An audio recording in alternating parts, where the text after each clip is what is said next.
مولوي یعقوب د چین چارواکو ته کوم ډاډ ورکړ او ولې ویډیو وګورئ او سوله افغان چینل سبسکرایب کړئ.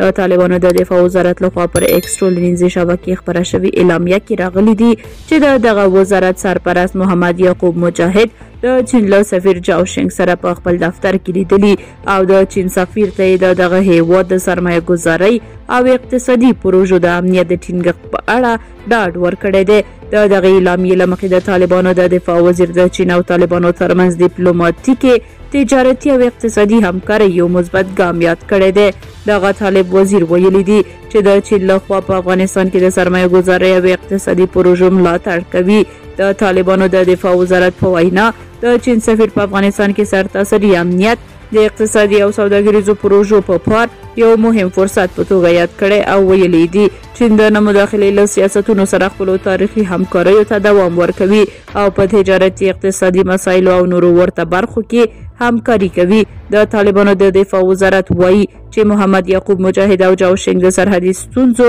او واخان پروژې په اړه هم خبرې کړې دي خو دغه خبرو جزئیات یې نه دي ورکړي. له افغانستان د امریکایي ځواکونو تر وتلو او د جمهوریت له نسکورېدو وروسته دغه هیواد ته د چین لیوالتیا ډېره شوې او د قانونو په بېلابېلو پروژو کې پانګونه کړې ده. سره له دې چې په چینایي کارکوونکو څو ځلې د داعش ډلې لخوا بریدونه شوي دي خو طالبانو دغه هیواد ته ډاډ ورکړی چې د کارکوونکو امنیت به یې نیسي.